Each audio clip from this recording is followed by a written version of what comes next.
So word on the street is Console Wars is back. After the recent Xbox showcase and the PlayStation State of Play, I think it's safe to say Console Wars is back, or at least that's what the internet is saying. PlayStation is keeping their exclusives strictly on PlayStation, and while Xbox is still allowing PlayStation and Steam to play most of their games, they made the newest Gears of War an Xbox console exclusive. For now. So it begs the question, is Console Wars truly back, or are gamers just creating this imaginary competition? In this video, we'll be discussing Console Wars and its pros and cons and what console you should be moving towards in the future. And to all my PC gamers, yes, we know, PC is better. This video ain't about y'all, bruh. Please be sure to like the video and subscribe to the channel if you're new. We're less than 100 subscribers away from 30K. Now roll the intro. Well, this is new. Showing remorse, Eggman? If you played nice, I wouldn't have to break all your toys. The console war is so back. Xbox and PlayStation are really going band for band right now. The new Gears of War looks stupid magnupid. Everything I saw was overly crispy. Halo Combat Evolved coming next month? Man, get the fuck! I don't care about none of the complaints. I will be there. Call of Duty Modern Warfare. Y'all know me better than that. Let's lock in though. State of Decay 3 looks absolutely ridiculous. I'm dummy hyped for this, I can't lie. We got a new Metro in new Metro? Minecraft Dungeons 2, which I actually got to play. This game with friends is about to be actually peak. New Spyro and Crazy Taxi. What y'all know about? Those are some Uncle games, I ain't gonna lie. Spyro is peak, but Crazy Taxi? I used to terrorize them streets when I was younger, dog. When did the original even drop? I wasn't even alive, dog. I was just concept art in my dad's brain at this time. They're dipping into the OGs, and I'm here for it. This is the best time in human history to be someone who likes games. Now, before we cover Xbox, I gotta state that I'm not inciting Console Wars. And as always, in all my videos, I'm gonna be completely unbiased. I have both an Xbox and a PlayStation, and I've always had both my entire life. I have no reason to be biased. Again, this video is just strictly educational and informative. Now, I know everyone doesn't agree with Console Wars. Some people think it's a good thing, some people think it's a bad thing. Console Wars can be a good thing in moderation because it forces companies to improve. When companies like Sony, Microsoft, and Nintendo are battling for customers, they're forced to offer better products, games, and services. Without competition, companies can get lazy because they know customers have nowhere else to go. Y'all have to understand some of the greatest games and features exist because one company wanted to outdo another. Console Wars also builds community and makes these companies more consumer friendly. Now, Console Wars can become a bad thing when gamers create this tribalism despite the company progressively getting worse over time. And at that point, it's rewarding corporations instead of the consumers. Now, I wanted to start with Xbox first because I genuinely believe they had the better showcase. But if there is a console war to be held, I don't think Xbox is setting themselves up to win. A lot of people, including myself, have praised Asha for her immediate changes to Xbox. But if I have to be 100% completely honest, it's just not enough. Yes, I know Asha just got in the chair, but it's important that you as an Xbox player expect more out of her. A simple $7 decrease from Ultimate Game Pass and a new Xbox logo isn't enough to be the #1 gaming company. I've seen many people try to inflate Xbox success based on the views of the video game trailers that were in the Xbox showcase, and to be honest, they don't mean anything. Views are nothing more than a measurement of attention, not sales or quality. Most Xbox games can be played on the PlayStation anyway, so making one game the new Gears of War doesn't really push people to get a new Xbox. I often see posts like this showing Asha's changes to Xbox, and on one hand, it feels like people are just showing all the good she's done so far, and on the other hand, it makes it feel like people are inflating her success to make it seem bigger than what it actually is. This is a problem because it creates unrealistic expectations. The Xbox community is convincing themselves that one person has the power to change everything. So when she eventually does make a mistake, the narrative will change to,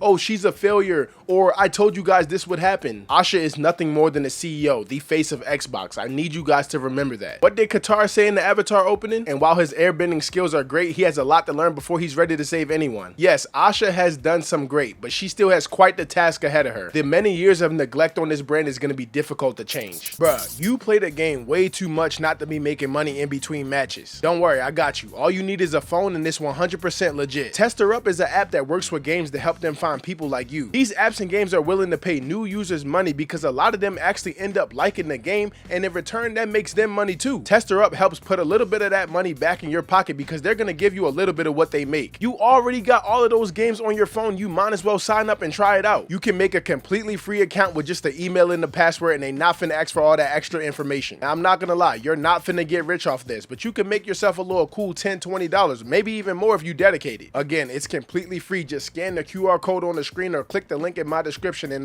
yeah, go get yourself some shmoney. Hold on, PlayStation, y'all kinda cooked. They showed off the Wolverine gameplay, absolutely beautiful. Showed a little Tomb Raider, can't be mad at that. The shit that really caught my eye is this ill game. Graphics and gameplay looks crazy, bro. Bro is going ham in the trailer. They announced Until Dawn 2. I'm not gonna lie, bro. I'm probably gonna watch Burleezy play this shit and get angry. I don't think I'm gonna buy it, but it's cool. And last but not least, this new God of War game. I'm not even gonna try to attempt to say this shit. I don't know. Kratos' wife is getting it straight out the mud, bro. Beating ass, getting her ass beat. This was fire. Then they got this cube named Frank, and he's being voiced by Huey from The Boys, man. We might have a banger on our hands. But this was a solid state of play, man. If I had to give a rating, 8 out of 10. Now, Xbox fans, I know that was a lot, so I'm hoping y'all are still watching this video. Again, I'm not an Xbox hater, I'm just giving my honest truth, and that's why PlayStation is about to get the same thing. As of right now, PlayStation is #1.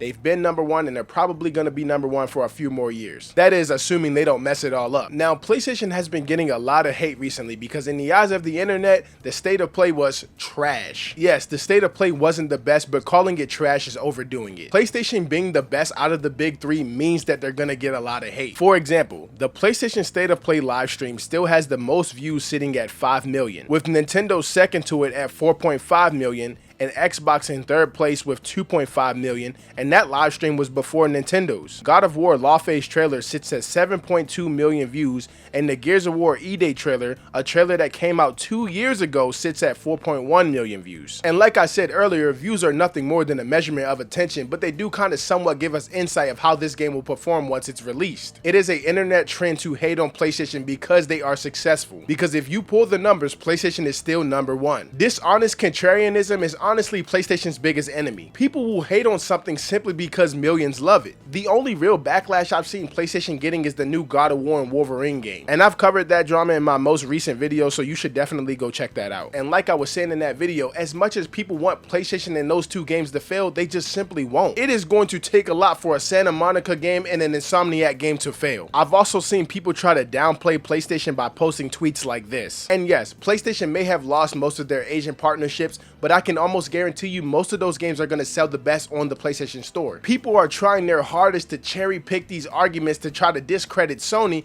but the fact of the matter is Xbox has been doing bad for the past decade, so PlayStation doesn't even have to try to be great. Instead of people cherry picking random niche arguments to go against PlayStation, how about y'all talk about things like dynamic pricing, increasing the price of the consoles, increasing the price of the PlayStation Plus, selling controllers that break in 5 months. PlayStation is #1. This is not a numeric thing that you guys can argue. I go over all of this in the video on the screen, so if you're interested, you should go check that out. The Nintendo Direct happened today, and people seem to be disappointed with it, and I'm not sure why. I just have a feeling that they don't actually like Nintendo games anymore. We got the Ocarina of Time remake, and maybe people are disappointed because it got leaked, but that's more about the leaks. Like, leaks suck. They ruin all the fun. Or maybe they're disappointed that we didn't see any gameplay, which, like, I don't really, like, do we really need to see gameplay? Like, we're all buying it anyway. I don't want to see gameplay because I want to be surprised. We got a new Xenoblade game shown, and then all the Nintendo Switch 2 versions of Xenoblade.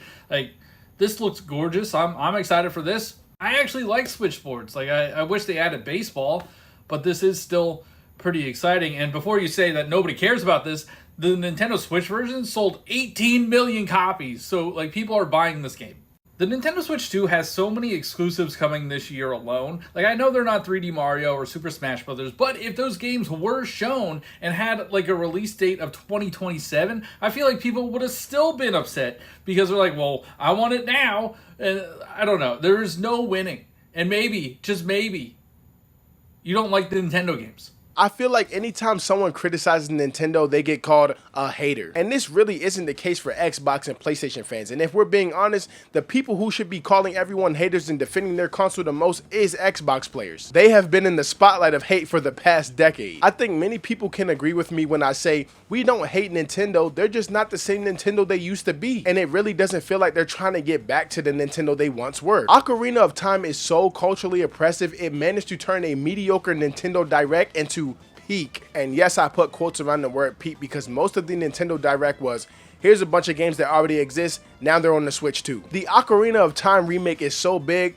I've literally seen people comparing it to GTA 6. And that right there is just insane to me. Ocarina of Time is nowhere near the level of GTA 6, and that's not a diss to that game. No game holds a flame to the magnitude of GTA 6. The Kingdom Hearts 4 gameplay trailer also massively hyped up this Nintendo Direct, and that game is not a Nintendo exclusive. So to put this into perspective so you guys can truly understand, Nintendo's selling point for this year's Nintendo Direct and the promotion of buying a Switch 2 was remaking a 28-year-old game. And yes, that is a very long time, but Ocarina of Time was on the N64, the GameCube, the Wii, the 3DS, Wii U, and the Switch. So if you're gonna sit here and make the argument that younger players never had the chance to experience the game, that argument literally doesn't exist. This Ocarina of Time remake proves that Nintendo's biggest selling point is nostalgia. And don't get me wrong, nostalgia is not a bad thing, but it's the Switch too. You should also be promoting what the future of your console looks like. Because once everyone enjoys their respective highs on the Ocarina of Time remake, they'll be stuck looking around where all the new games are. And that's the thing about remasters and remakes.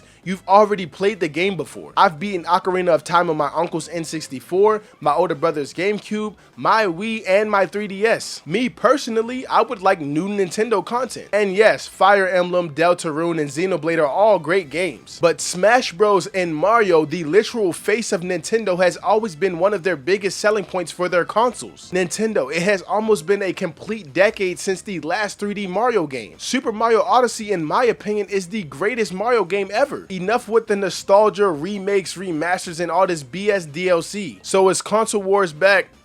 Not really. It's in the same spot as it was before all these video game showcases. PlayStation is still number one, Xbox has a lot to fix, and Nintendo is Nintendo. Be sure to criticize the companies when they mess up, and be sure to praise them when they do good. As for what console you should be playing on, hey man, play whatever suits you. I personally think y'all should have a PC, but hey, to each his own. But alright y'all, that's all I got for today's video. So please be sure to like it and subscribe to the channel if you're new. We're about to hit 30K and we're less than 100 subscribers away. As always, thank you for watching today's episode, and I'll see you in the next one.